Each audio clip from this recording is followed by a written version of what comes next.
But thank you so much for joining us and welcome to our webinar. So we're so glad you could be here today. We are going to chat through how to reschedule, postpone, or cancel your event. Obviously, and of course, there are many things that you'll need to consider when rescheduling or canceling your event. For the purposes of today's webinar, we will be focusing mainly on the Eventbrite platform. So specifically exactly how to reschedule, postpone, and cancel your event within the Eventbrite platform. We'll also share some best practices with you from other events around the globe. But just so you guys know what you're getting into, this is going to be from an Eventbrite perspective, and we'll show you a couple of product demos that actually walk you through how to do these types of changes within the Eventbrite platform. All right. So let's, before we get started, let's introduce to you your host for today's webinar. So my name is Isabelle Patton. I have been with Eventbrite for 4 years in a variety of roles. I sit with our sales enablement team currently. And joining me for today's webinar is my good friend and colleague, Russell Nanney, who sits with our technical client success team. So Russell's been with Eventbrite for almost 2 years, and together we have both helped thousands of event creators pull off successful events. Russell will be walking us through exactly how to update your event within the product today. So you'll get to see some of the product demos, and we'll make sure that you guys, again, have access to the recording afterwards so that should you need to reference those demos, you can. But we're super excited to be here with you guys today, albeit under somewhat difficult circumstances, as I'm sure you're all managing as well. But we want to make sure that you guys have the resources, support, and information that you need to help you make these big decisions that I know you guys are being faced with. All right, so in today's webinar, we'll talk through making the decision to postpone or cancel your event and what that entails. We'll discuss the difference between the event statuses of postponed, rescheduled, and canceled. And then we'll show you exactly how to do each of those within the product. So we'll also talk through how to select a refund policy and how to process refunds, as well as the options that you have for alternative refund methods. So we're going to give you a couple of options that I think will be of interest to you. And then finally, we'll give you some best practices for communicating all of these changes to your attendees. But first, before we do all of that, we do want to make you aware of a couple of updates that have happened within the product in an effort for us to better serve you, our event creators. So let's talk a little bit about those first. Good news is we are currently waiving all service fees for donation-only ticket types and events. As many of you guys may have felt during these uncertain times, attendees and consumers are willing to support the brands and organizations that they love, which is awesome. So we want to make it easy for you guys to collect donations from your supporters. So we are waiving the service fees for donation events and ticket types. Now, there will, of course, still be a credit card processing fee incurred. That is, of course, just the cost of doing business. However, all service fees on donation ticket types will be waived. All right, the next exciting update. We have recently released the ability to bulk reschedule. This update specifically helps our event creators who host repeating events, and we consider repeating events to be events that happen over multiple different days and times, the same event. In order to more easily reschedule those repeating events, we've launched the ability to reschedule multiple occurrences at once. So event creators, all you need to do is just click on the first occurrence that you want to reschedule, select a new date, and then you'll have the option to apply that change to multiple occurrences and shift them all back. Now, just a note is currently, unfortunately, we only allow creators to bulk reschedule occurrences at a certain time. So if you do have multiple time slots per day, you'll need to reschedule those separately. All right, partial refunds using a backup funding source. This is awesome. All it really means is that you now have the ability to issue partial refunds for your attendees using a backup funding source, AKA a credit card. So you guys have the ability to do that now within the product. And that actually just ramped up. It's should be done actually by the end of today. So if you don't see it in your account, the ability to do that should at the very least be available to you tomorrow. And the last exciting update is online events. So we've had a ton of event creators from all types of organizations and businesses pivot their event to a virtual experience. We've seen a lot of success with that. And so because of that, we've released some improvements to both the layout and the usability of our newly released online events page. So for those of you that don't know, Eventbrite recently released the ability for you as an event creator to house all of your digital content and media links for online events in one place. Here's a quick look at that. So once the attendee has registered for the online event, the attendee can then view the online events page from their order confirmation by clicking the Access Content button. You guys probably saw this because we have an online events page set up for today's webinar. So you've probably seen it because this is probably how you got the link to our presentation today. But this is available to online event creators. And really what you can do is once you've selected that your event is an online event in the location of your event, then you'll see the online events page show up on the back end. And that's actually what this image is showing you here is the back end of your Eventbrite account. So online event organizers can add multiple media links for their attendees to access from the order confirmation. You can also edit the show and hide times of the content. So if you want certain content to be available at certain times, you can do that. We've given you a lot of flexibility there to add links, images, live stream, etc. And then of course you can preview the page before finalizing. We will continue to keep you guys updated on how our product is changing to better serve you. Be sure to check out our newsletter, and then we'll also be hosting a few more webinars coming up as well. All right, let's talk about making the decision to postpone, reschedule, or cancel your event. So we understand that this decision to postpone or cancel your event is a big decision. It takes a lot of thoughtful planning and careful discussion, especially in such unique and uncertain times. And of course, depending on your type of event, there are going to be many steps involved in this process, postponing, canceling, or even just making changes to your event, and we realize that. It's also no secret that this global pandemic of the coronavirus is impacting the live events industry like never before. And this temporary disruption is something that most all event creators and businesses worldwide are navigating. So our goal is to share with you a few best practices as our events community really faces unprecedented times. All right, so let's just look at where to start. Other than your attendee community, your contracts and relationships with your vendors will be immediately impacted by a postponement or a cancellation. And though it's likely that they may already be preparing for a change of plans, you'll need to communicate quickly to discuss alternatives that are fair to everyone. So first, look at your contracts with your venue, your vendors, your artist, etc., to determine what scenarios are covered, right? Check your vendors and your venue policies and your sponsorships expectations around postponement or cancellation. These contracts and policies will likely help you to determine if postponement even makes sense as an option or if cancellation is available for you as well. And then check what your insurance covers. If you have event insurance, you may be able to recover some of the additional cost incurred as a result of rescheduling. And then you want to give notice to your venue and your vendors as soon as possible. Some service providers, of course, only allow rescheduling within a certain window, which of course will impact your ability to reschedule. So you'll want to check on that. And I think the biggest takeaway here is that communication is key. We recommend giving immediate and personal notice to sponsors, panelists, speakers, partners, and anyone traveling for your event. You may also want to include them, bring them in on the discussion about preferred alternate best dates to reschedule. You will want to take careful thought into communication with your attendees.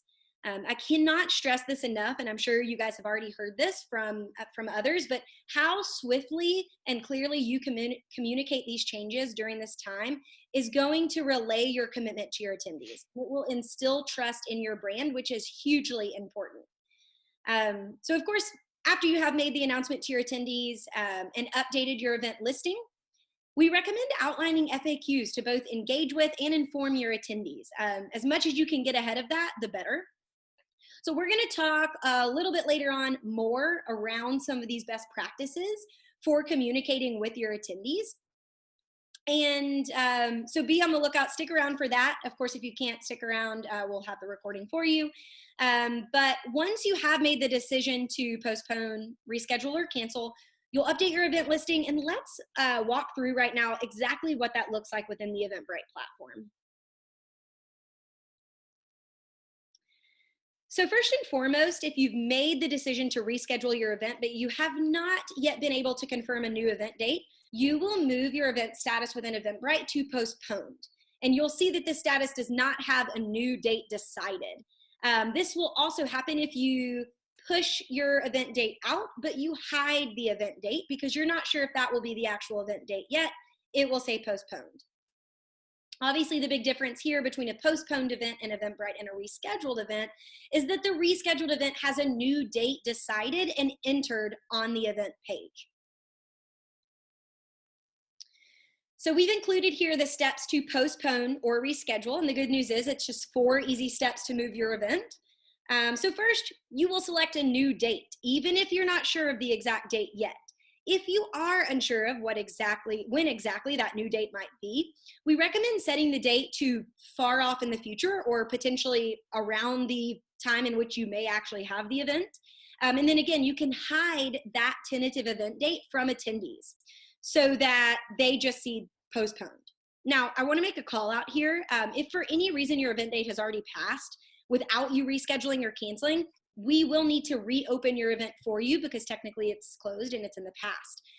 So if this is you, take note of this. You're going to want to reach out to our support team by visiting eventbrite.com/support/contact us. We will reopen the event for you and we'll move on from there. But of course, if that is not the case, you can set a new event date, change the event status, and then communicate and email with your attendees, notify them of the update along with their options. And then depending on when you decide to reschedule or postpone, you will likely have some attendees request a refund. So you'll want to determine how to respond to those refund requests. I'm gonna let Russell show us a peek at what this actually looks like in the platform. So we'll look at that now. Great. So if you've already got that reschedule date ready and you want to just go ahead and push that event page over to that new time, you'll want to start by going ahead and unpublishing your page if you've already published it. And this is going to allow us to go ahead and change some of the basic information associated with the event. So once you've gone ahead and unpublished, you'll be able to go over here to the basic information tab.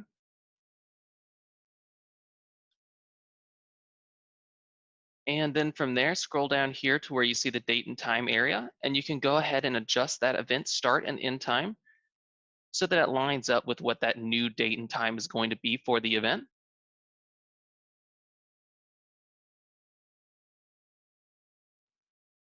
And I'd also recommend adding in a quick note here to your title just to signify that this event has been rescheduled. So whether that says rescheduled or new date, however you want to designate that, just so that it does draw people's attention to that new date when they first come back over to the page.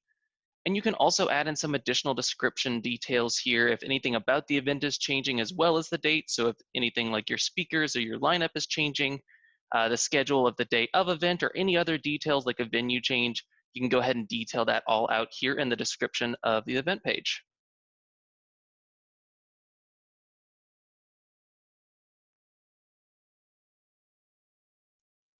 And then from there, you should be go ahead and good to publish that page back.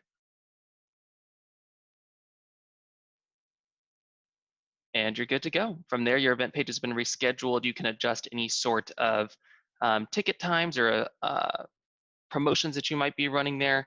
But we would also recommend, like Isabelle mentioned before, just keeping your attendees in the loop here so you can use our emails to attendees function here to go ahead and send out a note to all of your attendees on the event, just letting them know of the change, letting them know that the event has been rescheduled, and just providing any pertinent details they might need to know here, just an email form, just to give people a few different ways they can get and receive that information, make sure that everyone's up to date and that they know exactly what's going on here.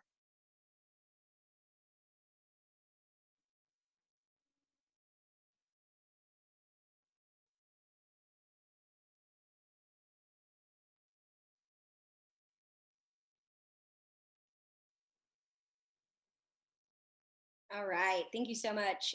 Let's take a look now at a little bit of a different flow, but very similar for postponing. Great. So like Isabelle mentioned before, the main difference here will be that you just want to mark it as postponed. So to start, you'll go up here to the top right in the More menu, and then you'll hit this Cancel Event button. And this will give you a few different options, one of which being the option to go ahead and just postpone the event. So if you select that option here and then click Confirm, You'll be given a couple reminders here just to keep in mind. And then you'll be kicked straight here into our emails to attendees function with a quick template that you can go ahead and fill out just to notify people about these changes, your refund policy, any other updates that you want to keep people aware of, just to go ahead and get that out immediately. And from there, your event page will be marked as postponed.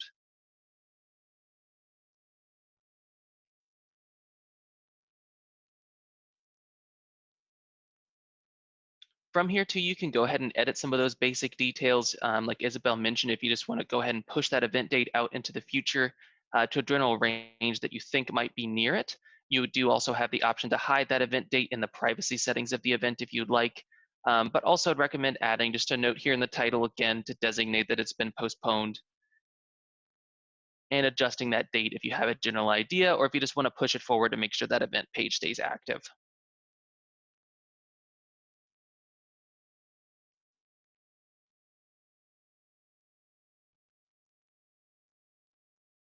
And from there, you're good to go.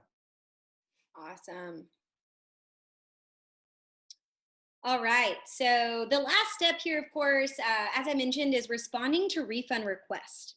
So again, regardless of your good intentions in terms of refunding attendees, the way in which you respond to the refund request is going to be hugely important to the success of your event in the future, but also the impact on your brand with your attendees. So you may, of course, stand by your no refund policy. So as long as you've promoted it publicly throughout your checkout, as well as your event on sale process. But it's important to keep in mind that attendees may choose to submit a chargeback request to their bank or their credit card if there has been a material change to the event, or if the attendee wants to challenge your refund policy. Now, the good news is that Eventbrite will fight the chargeback on your behalf. However, if any successful chargebacks come through, then we will on-charge those to you from Eventbrite. Even in the case of rescheduling, attendee situations may change over the course of the next months. And certain individuals, likely those that won't be able to attend your new date, may still go through the chargeback process. So credit card issuers may side in favor of the attendee, and we just want you to be prepared for that. That's why communication and transparency with your attendees during this time is critical. So let's take a look at what it means to actually cancel your event. So of course, if you choose to cancel your event entirely, then you'll move your event status to cancel. And we've included the steps here to cancel your event. Again, it's 4 easy steps. You'll change the event status, you'll notify and email your attendees, refund and cancel all the orders, and then cancel the event. So here is a demo of those steps. I'll let Russell walk us through. Great. So similar to the postpone option here, you'll want to start by going up to the top right into the more menu and then into the cancel event menu. Except for this time, we're going to go ahead and select the cancel event option as opposed to postpone.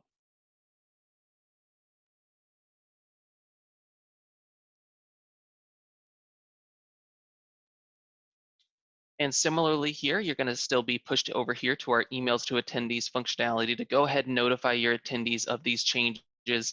Again, reiterate your refund policy and any other updates that you want to provide those attendees about the cancellation, about future events, or how you guys will be handling that process.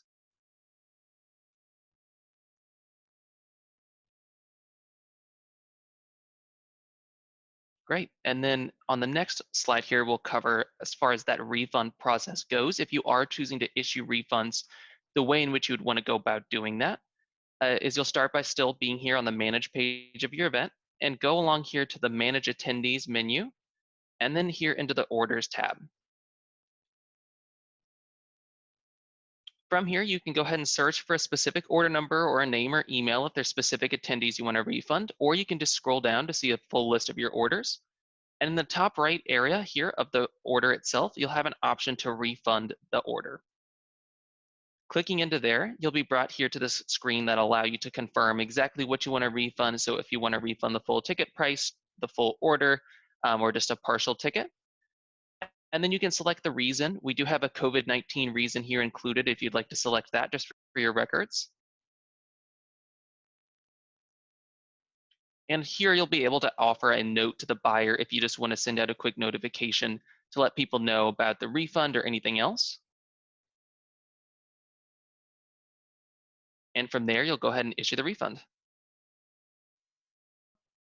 The first partnership that we have here is called Tixel. So Tixel has a refund relief tool that gives you the ability to give ticket holders the option to either donate the funds from their ticket or to swap it for a voucher instead of a refund. It also gives you the ability to track these refund requests easily. And the good news is that this is a free tool for both you and the attendee. So it's a fantastic way to retain some of the cash from the event. So this would be my recommendation. If you guys are wanting to, again, give your attendees the option to either donate the price of their ticket to your organization or to swap it for a voucher for a future event. It's a great way to retain cash, and this would be my recommendation here. It also allows you to track, issue these coupons, and then consolidate the refund information. So it's an amazing platform. I will call out that Tixel was created to support primarily music event creators. However, the platform itself works with all event types. So if you get in there and you start to work with Tixel and you see that it maybe references some verbiage that might resonate more with event creators in music, don't let that deter you. It is a platform that works for all creators. So check that out. You can find more information and resources about Tixel located on our online events page for this webinar. So as a reminder, that page can be accessed by clicking the Access Content button within your webinar email confirmation. I'm sure you guys have all already seen it. So highly recommend this. It's a great way to retain cash. Another possible alternative here for refunds is to offer gift cards. So this is a similar partnership, but it's a little bit different, and I'll tell you how. So Eventbrite has an integration with a gift card platform called GiftUp.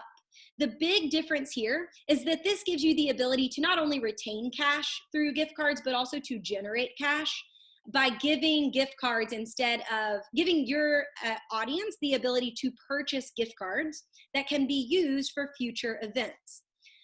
So really, to give you some insight here, this integration leverages our discount code functionality. So you can think of gift cards as multiple event, multi-ticket type discount codes that can be applied to future events. So I will call out that if you are looking to retain cash, whether that be through a donation or through a future voucher, my recommendation for you is Tixel. If you are looking for a gift card functionality that could potentially help you generate more cash, then I would recommend GiftUp. Now, Tixel is free for attendees and organizers. GiftUp typically charges a fee. However, we have partnered with GiftUp so that from now until the end of June, we are waiving all GiftUp gift card fees for up to $50,000 in gift cards per creator. So you will not incur any fees on that end. Now, there is eventually a payment processing fee that the buyer will be charged eventually on the next purchase. However, we are not charging any GiftUp fees on the front end for up to $50,000 in gift cards per event creator. So again, just to recap, you guys can read more information about this. If you're looking at retaining cash, you want an option for voucher or donation, Tixel is your solution. And if you want a gift card solution, GiftUp is going to be your solution. We have included a ton of information, resources, and links both on Tixel and GiftUp located in our online events page for the webinar, so check that out. And you can read a lot about those integrations and how they work and sort of see what may be the best solution for you. Now, one thing that I really want to call out that's going to be important here, guys, is of course with either of these options, it is paramount that you clearly communicate these options to your attendees. Obviously, you know, some attendees are going to, they could still dispute this, right, with their credit card company if the refund outcome doesn't satisfy them, if they're not able to go to the future event, if they want their money back, right? That is why it is so important for you to clearly communicate their options on the front end and be willing to work with them through this process. And then as a reminder, Eventbrite will, of course, fight those chargebacks for you. And we have a good track record of winning them, right? But however, if we don't win, the event creator, you will be responsible for paying that chargeback. So that's why it's so important to get ahead of that communication. All right. We are moving right along here, guys. So I want to end today with some best practices for communicating with your attendees. As mentioned before, this is so important. Clear and effective communication with your attendees is going to have a huge impact on your brand perception now and moving forward. As you guys well know, due to the complicated state of the world, your attendees are experiencing the impact of this virus just as we all are. Some have lost their jobs, maybe experiencing sickness, or at the very least, they're experiencing discomfort and unrest in unprecedented times, just like you and me. So their reaction to you rescheduling or canceling your event, it could be one of great understanding. It could also be one of frustration or financial fear. So communication is key. I've listed a couple of recommendations here, including just important pieces that you want to be sure to include when you're communicating this to attendees. Obviously, the reason for postponement. Of course, your attendees are likely already anticipating the reason due to the pandemic, but it's important to communicate. The new event date, or a date in which attendees can expect to hear more from you regarding that new event date. The refund policy information or alternatives. This is a big one to communicate as it deals with their money and yours. You want to make sure you give them all the options and be willing to work with them on that. And then how they can get support. How can they contact you? If they have questions, where can they go, right? And then finally, I would outline and post those frequently asked questions. Try to get ahead of it. If you can anticipate what they might be asking, go ahead and post those questions. The more you can give them on a silver platter, the better. You want to take care of them during this time. They're likely experiencing this from a lot of different angles and potentially a lot of different events. So the way that you set yourself apart here, again, is going to have a huge impact on how they perceive your brand and whether or not they want to buy a ticket or register for one of your events in the future. We've also built some email templates for you guys, so you can use these during these times.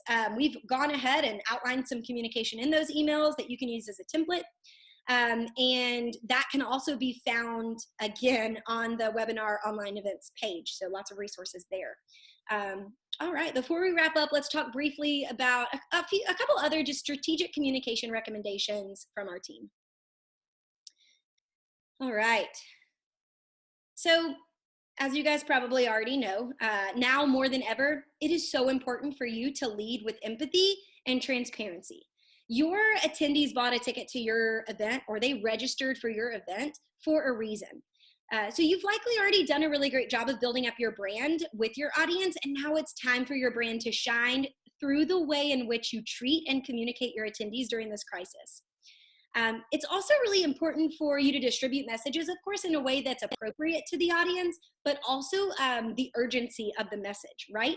If your event is this weekend, it's going to be really important for you to get on this now. It also depends on what channels you have access to. Do you have their phone numbers? Do you have just their emails? So make sure that in whatever channel you're reaching out to them is appropriate. And it also takes into consideration the urgency of the message, depending on when your event is. After you have communicated this to your attendees, and I stress this because your attendees should find out first. Now, of course, first probably should be your vendors and your partners and your speakers, but right after that, you have to reach out to your attendees before going to social media or local media. Now, of course, if the event is tomorrow, that may be your best way to reach attendees is social media, right? However, it's best if you reach out to them directly first and then follow back up with social media and local media outlets where your event has been promoted or listed. It's going to be hugely important to cover all of your bases. And of course, stop taking sales immediately. All right, and again, in an effort to be transparent as possible, guys, we recommend you be available to answer questions. It's going to be important. I mean, you should be willing to work with your attendees on these refunds. Again, this is going to have a huge impact later on down the road because whatever you do now while your attendees are vulnerable and experiencing a crisis is going to reflect later on, right?